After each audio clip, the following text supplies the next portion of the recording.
Pessoal, dando início a mais um programa Contrato Social Podcast, hoje com o nosso convidado especial, Celso Matsuda, que é doutor em comunicação pela Universidade de São Paulo, professor pesquisador da ECA USP e também especialista em inovação em negócios digitais. Ele é um político brasileiro e tem uma longa trajetória em gestão pública.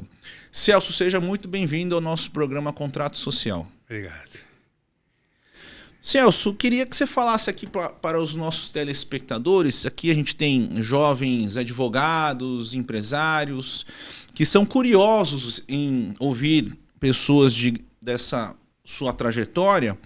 Eles queriam saber como é que foi a sua vida, a formação acadêmica, seus perrengues, até chegar na sua trajetória nos dias atuais. Bem, tudo começou, foi na Universidade de Mackenzie, né? Lá eu estava na escola de engenharia, então o que aconteceu? Foi uma época, digamos assim, de muitas atividades políticas no meio estudantil, né? Naquela época, 1968, 70, 71. E lá dentro da universidade tinha um diretório central dos estudantes, e que congregava, digamos assim, representantes, alunos das diversas unidades de ensino que tem ali. Então, filosofia, direito, engenharia, arquitetura, enfim, vários. Dentro desse processo, eu participava muito do centro acadêmico, mas na área de esportes. Que legal. Né? Até porque participei ativamente na área de esportes, e de alguma forma eu liderava o time de esportes da engenharia no sentido dessas atividades. E aí quando aconteceu de ter uma eleição naquele tumulto para presidir o Diretório Central dos Estudantes, não se chegava a um acordo. Os vários candidatos das várias unidades daquela universidade brigavam um com o outro, todo mundo sentia que não ia dar certo. Aí, de repente, alguém falou assim, olha, tem uma pessoa conhecida aí que entra em qualquer área aqui da faculdade, por causa do esporte. A gente podia pedir para ele indicar o meu nome, né, que era nesse sentido.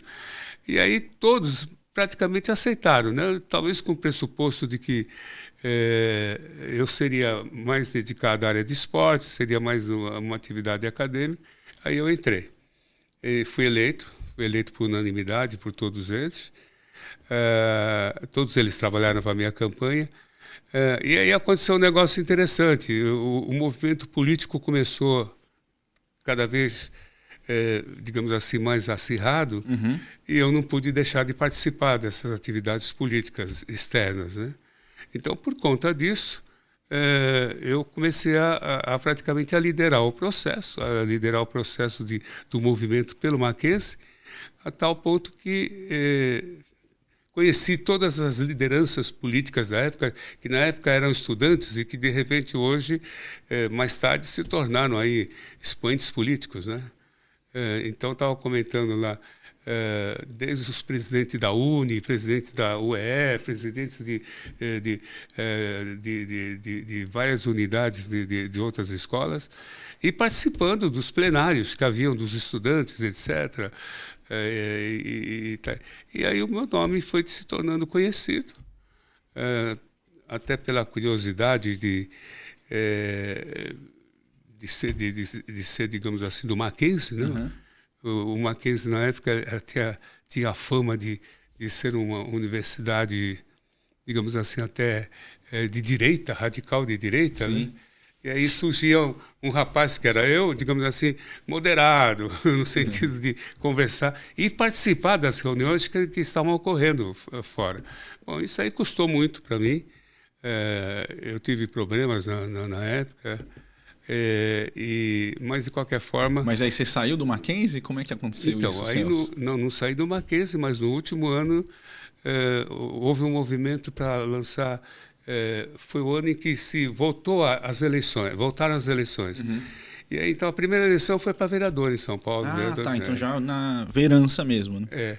E foi vereador em São Paulo, e aí todo mundo falou, pô, precisamos lançar o maior número de jovens possíveis, para a gente ter começar a ter presença firme. E aí, então, pelo Mackenzie eu saí candidato. Agora, você imagina toda uma comunidade de estudantes, né, em São Paulo, né, das mais diversas faculdades naquela oportunidade, e trabalhamos de alguma forma até profissionalmente, no sentido de que tinha estudantes da área de comunicação, tal, e aí nós desenvolvemos um belo trabalho. Eu fui o mais votado, eu tive quase que 91 mil votos. Uau! Naquela época, esse número de votos significava o dobro do candidato a deputado federal mais votado, né? Então realmente foi a partir daí que... E aí, Celso, uma pergunta para quem aí quer ingressar na política. O jovem já começa ali a partir da faculdade, da universidade, mas como é que você ingressou e se filiou no partido? Então, naquela época só tinha 2 partidos. Os 2 partidos que tinham, ou era o Arena e o outro era o MDB, né? Uhum. Então, no caso, eu entrei na Arena, naquela oportunidade, entrei na Arena, era só um partido só, e foi daí que começamos todo o processo. Mas eu acho que aquele momento era um momento diferente, né? Um momento diferente, um momento que espero que não vai se repetir. O que eu trago de bom naquela oportunidade? O que eu trago e que sempre falo, olha, isso daí tinha que ser incentivado. É que havia muitas discussões nas universidades. Os jovens discutiam política, os jovens discutiam a situação do país, discutiam de como os jovens poderiam se envolver, digamos assim, de uma forma efetiva, né? Uhum. Então, daí que surgiu a ideia de tentar lançar o maior número de candidatos jovens, né, na primeira eleição que ocorreu. Foi dessa maneira que surgiu. Como eu acho que, infelizmente, com o tempo, foram tentando amordaçar o movimento político, estudantil. Eu acho que isso arrefeceu muito. Hoje praticamente, a gente percebe, aqui entre nós, né, o movimento político não existe mais lideranças, né? Não existe mais movimentos, digamos assim, ativos. O que a gente percebe claramente é de que está faltando estímulo, né?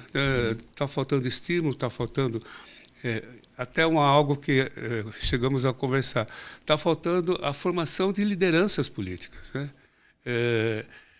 Por incrível que pareça, essa formação de lideranças é muito importante. Existem já movimentos nesse sentido, né? E estão indo bem. Outro dia eu soube, por exemplo, que num dos cursos aí, que comportava algo em torno de 100 e poucas pessoas, estava lotado, né? Lotado, e já tem lista de espera. Então, na verdade, os jovens estão ansiosos para entrar na política, estão ansiosos para participar. Acho que a gente tinha que... eu acho que essa é a sua ideia também, Thomas, né? Pelo que você tem falado aí, de realmente se organizar para formar essas lideranças políticas, para que surjam mais lideranças jovens, né, para participar desse processo. Nós estamos cansados dos que estão aí, né? Celso, e analisando o contexto para trás, qual foi o maior aprendizado daqueles primeiros anos na Câmara Municipal de São Paulo? O maior aprendizado que eu tive foi conhecer efetivamente a cidade, né? Eu acho que isso aí foi uma coisa muito importante.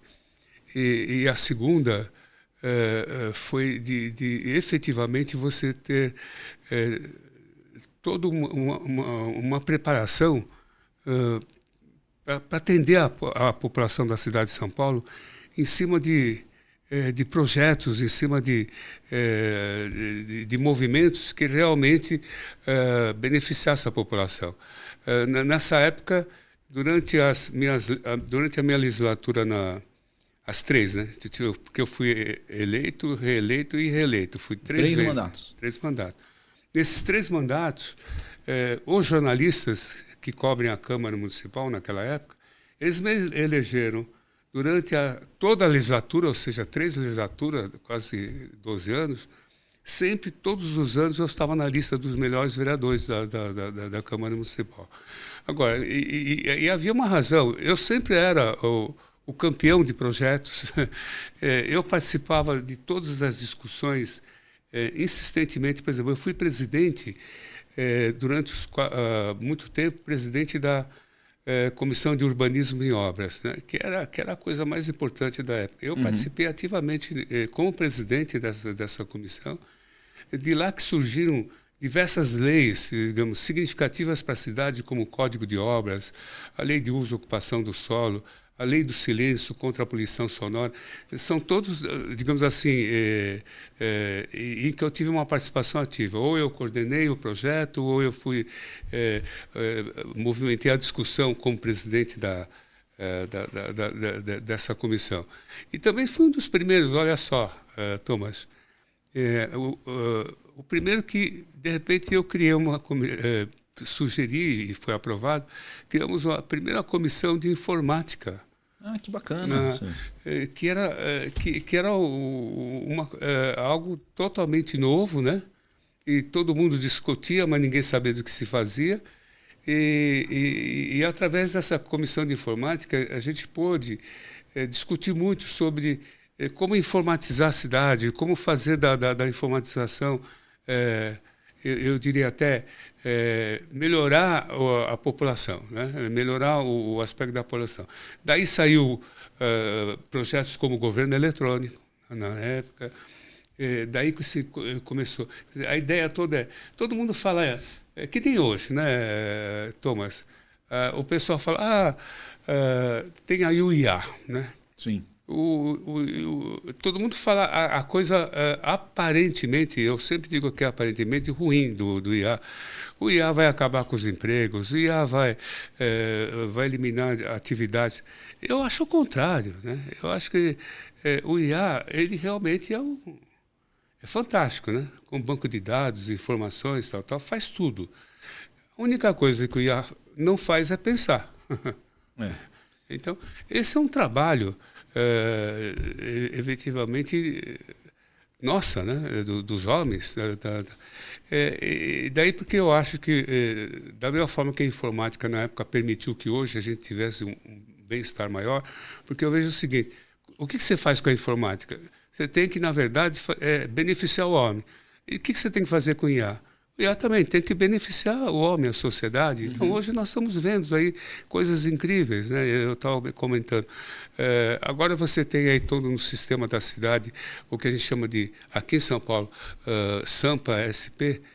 O Smart Sampa, né? O Smart Sampa, que está ajudando na segurança, que está ajudando no transporte, né? E é por isso que também eu acho que você, como presidente dessa entidade entre Brasil e a China, eu sempre acho o seguinte, a China está muito avançada nessa área de IA, muito, muito, muito avançada. Então, a gente tinha que buscar essas tecnologias, todos esses projetos, em torno daquilo que beneficia a cidade, beneficia a sociedade, né? Então, se a gente perguntar, Sampa, SP, de onde surgiu isso? Da China, né? Foram eles que trouxeram toda a tecnologia. Então, eu acho que é por aí, que a gente tem que pensar. Eu acho que o seu instituto, né, poderia efetivamente desenvolver todo um trabalho nesse sentido, né? Eu me lembro que houve uma época que nós discutimos aí, e você teve até oportunidade de a gente falar sobre cidade inteligente. Exato.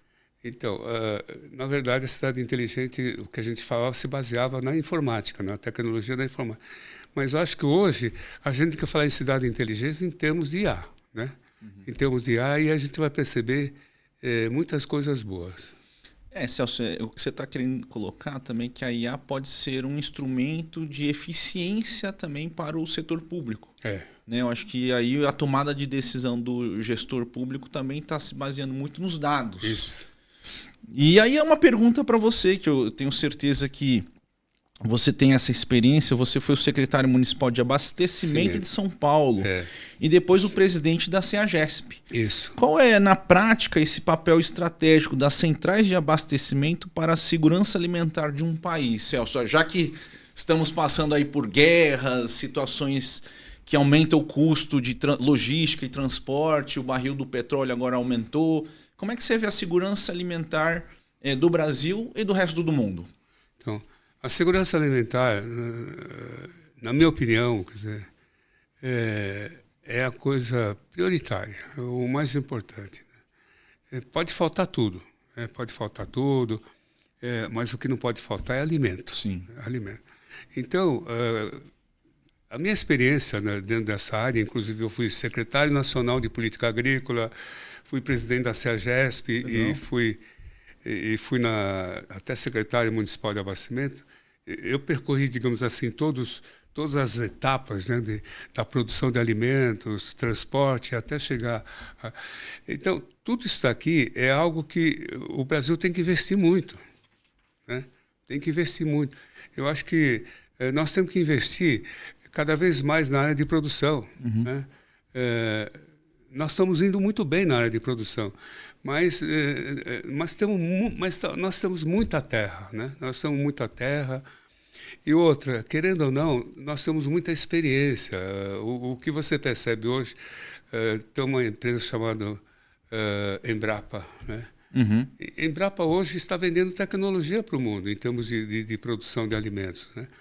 Então tem que continuar investimento nessa área. E o que falta depois?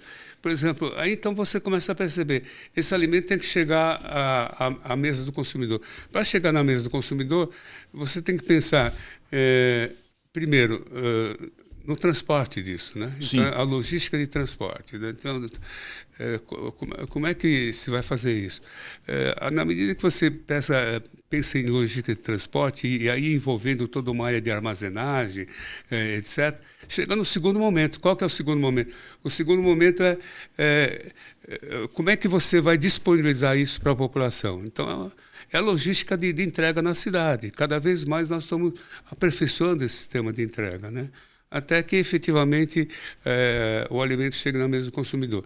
Mas existem várias outras coisas também, mas o mais importante nessa história é que eu vejo em termos de...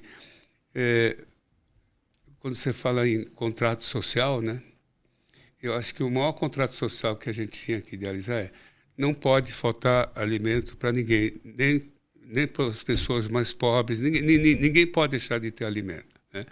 Então, quando eu vejo assim... volta e meia,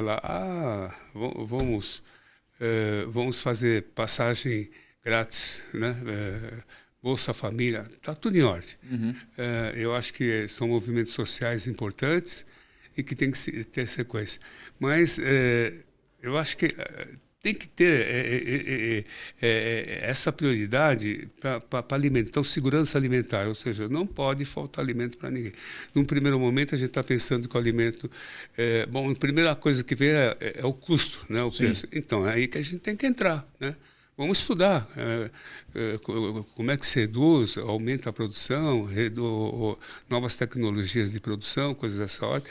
Mas também eu acho que o mais importante aí vem todo o resto, né? Aumentar, digamos assim, as rendas das pessoas, aí é emprego, etc. Aí é a dignidade da pessoa. Para que possa comprar. Mas eu acho que o ponto de partida é isso. E, doutor Celso, na sua opinião, qual será o papel do Brasil no cenário global de produção de alimentos nas próximas décadas? Ela vai continuar comandando, né? Quando eu digo, não é comandando, liderando, né? O Brasil tem algumas vantagens, digamos assim, competitivas muito fortes, né? Primeiro é o tamanho, né? O tamanho da nossa terra. O segundo é o clima, né? Então, isso ajuda muito.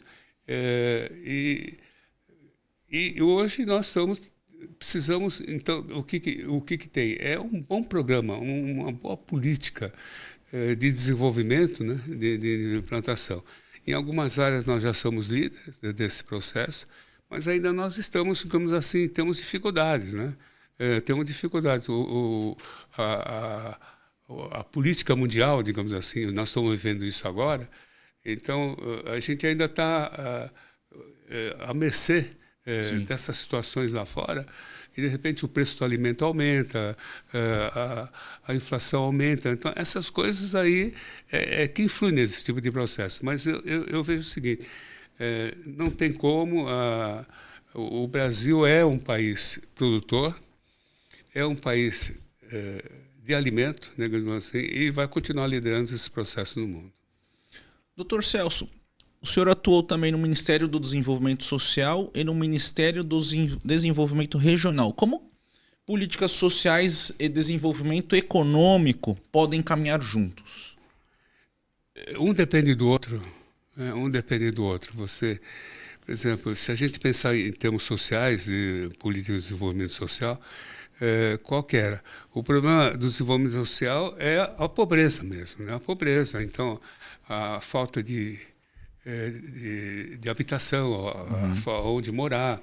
Então, lá tinha, durante um bom tempo, eu atuei nessa área de desenvolvimento social dentro da Secretaria Nacional de Habitação e de alguma forma, também, né, trabalhando nessa atividade da habitação, a gente percebe muito bem o problema da educação, né? Da educação, eu acho que a educação é algo que é essencial. Eu costumo, volta e meia eu recebo e estudo e pesquiso, né, a educação, por exemplo, na China. Né? Então você percebe que nós estamos muito atrasados nessa área, né, de educar a população. Lá, os jovens na China, eles já estão numa outra fase de educação. Eles recebem uma educação completa, né? Uma educação, digamos assim, em que eles estão preparados, digamos assim, para as atividades sociais, de trabalho, e coisas dessa sorte. E o governo, digamos assim, o governo chinês, eu entendo, né, toda a população do eles priorizam essa parte. Nossa, prioriza total. Eu estava comentando que isso também acontece nos países orientais. Eu estava comentando, o professor na China, o professor, inclusive no Japão, na Coreia, tal, a gente pensa, o professor junto com o médico, as pessoas mais importantes da sociedade. Mais respeitadas também, né? Eles são chamados de doutores, né? Doutores, as pessoas,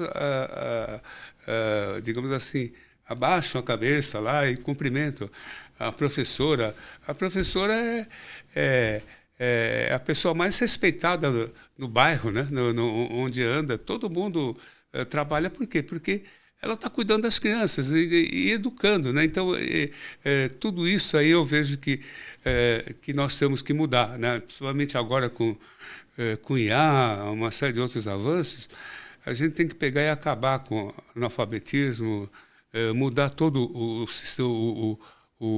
sistema de currículo educacional, criar efetivamente atividades. Eu diria que, eu sempre imagino, eu sou se um dia os jovens, eles deveriam estudar em tempo integral e ter alimentos, né? Então, alimentos, ou seja, eles não devem ser, digamos assim, algo que vá prejudicar a família no sentido de faltar recursos, faltar coisa dessa sorte. Essa é uma área em que o governo deveria investir maciçamente para que esses jovens sejam educados de uma forma absoluta. Doutor Celso, o senhor tem uma forte carreira acadêmica, com doutorado pela USP e atuação como pesquisador em comunicação e marketing. Como a comunicação influencia políticas públicas e decisões econômicas? Olha, hoje é essencial, né, a comunicação. Através da comunicação. Primeiro que a comunicação, que eu sempre digo o seguinte, comunicação significa educação, né, significa informação, significa inovação, né? E a todo momento eu sinto que em qualquer área, se existe uma área dentro do sistema acadêmico que mais avança, é a área da educação.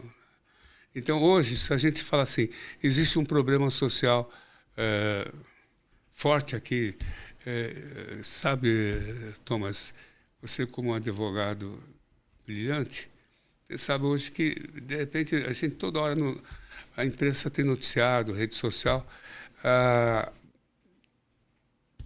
mulheres sendo violentadas, mulheres... Feminicídio, né? Isso. Aí, se você for perguntar bem, até sair o estudo, isso tudo é noticiado de uma forma intensa, mas de uma maneira em que, ao invés de ter um movimento para coibir isso, eu cheguei a ler agora aí, parece que isso estimula os jovens a praticar violência contra, achando que isso é normal. Quer dizer, dá o efeito inverso, inclusive, né? Efeito inverso. Então tinha que se preocupar, quer dizer, essa é uma das grandes preocupações, né, que deveria ter contra a violência, o feminicídio. Eu acho que tinha que preocupar. Então, dentro da comunicação, eu estou pesquisando agora algo que é muito ligado digamos, ao momento que eu estou vivendo, né?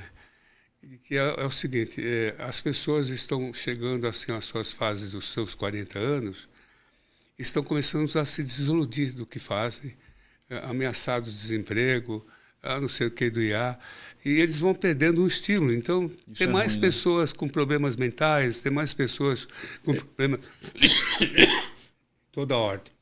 Aí eu fiquei pensando, existe uma teoria, e não é teoria, já está comprovado, de que nós temos duas fases importantes na vida, e que a primeira que a gente tem, a gente chama de curva 1, né? A curva 1 é o que nós estamos vivendo agora. A pessoa nasce, cresce, educa, arruma, aprende e vai trabalhar, e dentro do trabalho vai crescendo. Aí, de repente, ele sente que não tem mais nada, está sendo ameaçado, coisas exóticas. Aí ele para. Então, existe um movimento que, na verdade, é uma curva, né? Uhum, é a curva 1. Curva 1. Mas, então, você tem que começar logo a curva 2. Só que a curva 2, ela não começa embaixo, a curva 2 começa aqui, ó. Começa num ponto em que a curva 1 continua, porque você sempre, com mais idade, vai aprendendo coisas. Mas a curva 2 é aquela curva que vem nessa sua segunda fase da vida, que a gente chama, em que você começa a ter uma reinvenção da sua vida, né? Do ponto de vista pessoal. Então, você passa a fazer coisas que você define como um propósito, né? E que, na verdade, novos conhecimentos, novas capacidades, você passa a ter novas atividades. E ao contrário do que você possa imaginar, essa curva 2 ela também vai crescendo até uma hora que ultrapassa, né, a curva 1. Mas enquanto você está indo aqui, elas vão se juntando. Então, ao contrário do que a gente pensa, ela enriquece o homem, né? Uhum. No sentido de capacidade. Eu acho que é isso daí que está me entusiasmando no momento. Aí você vai perguntar, e onde é que você tem isso? Novamente, a China é um exemplo. De mudança, né, a curto tempo, muito investimento. Muito investimento. Então, na China, digamos assim, os chineses trabalharem com IA, né, faz parte da curva 2. Né? O IA é curva 2. Curva 2. O IA não é curva 1. Curva 1 é o que você já aprendeu. A curva 2 é onde você passa a aprender como utilizar com inteligência, como utilizar o IA. Né? Então, é aí que você vem desenvolvendo. Bom, isso aí são considerações. Dr. Celso, fazendo aqui uma análise para o futuro do Brasil, quais são as 3 grandes transformações que o país precisa fazer para crescer de forma sustentável nas próximas décadas? Olha, outro dia... Primeiro é continuar investindo no homem mesmo. Né? Eu acho que a população é a coisa mais importante, porque é aí que está a força, digamos assim, do nosso país, né? Uma população educada, tal. Então, eu acho que o investimento são nas pessoas. A segunda, eu acho o seguinte: nós vivemos num país extremamente, digamos, importante no sentido de liderança em várias áreas, mas nós temos que manter esse país. Então, eu sempre me preocupo, digamos assim, com tudo que se refere à preservação do meio ambiente, né? Esse é um investimento maciço no sistema do meio ambiente. E novamente, quando eu digo em pessoas, estou falando também assim, educação, coisa dessa ordem. E o terceiro grande momento, eu acho, que é governo, né? O governo, eu não diria que tem que fazer um novo contrato social na sociedade, não, mas o governo tem que ser aprimorado. Hoje nós estamos vivendo um processo em que você não sabe quem manda nesse país, né? Você tem dificuldades. Você fala, poxa, o Poder Judiciário hoje está numa situação crítica, né? Ninguém mais acredita, quer dizer, as pessoas vão perdendo todo o estímulo. O próprio governo vive problemas seríssimos, né? Seríssimos de gestão. Então, o Judiciário, o Poder Executivo e o Poder Legislativo, aí sim. Então, você vai me perguntar, e como é que nós temos que fazer? Primeiro, mudar a mentalidade, talvez um novo contrato social, né? E pessoas jovens, como você, por exemplo, bem preparados, a discutir isso daí e transformar isso em gestão, né? E transformar isso em gestão de governo. Doutor Celso, já estamos próximo ao fim do nosso programa, mas antes disso, te dá a oportunidade aqui de fazer as suas considerações finais. Olha, eu acho que estavam discutindo até agora, há pouco, sobre algo importante que eu acho que eu quero reiterar nesse final. Você me falou logo no início que você tem uma grande intenção de ajudar a formar lideranças, porque está faltando liderança. É justamente essa parte final do que eu comentar. Eu acho que esse é um investimento, digamos assim, de tempo, investimento de formação da equipe, que é justamente de trabalhar para formar líderes, formar lideranças de tal forma que possa mudar, começar a mudar tudo isso que está por aí. Acho que nós estamos muito cansados de tudo que está acontecendo. As coisas estão se repetindo e se deteriorando, né? Eu acho que agora está na hora de dar uma alavancada. E tem que ser pessoas desculpe, vou falar, mas com a sua idade, com o seu conhecimento nessa altura. Pessoal, quero agradecer a participação de vocês até esse momento e aqui fazer um agradecimento especial para o Dr. Celso Matsuda, que tem aqui a sua trajetória política, é um especialista também em comunicação. Dr. Celso, muito obrigado pela sua participação conosco nesse Contrato Social Podcast.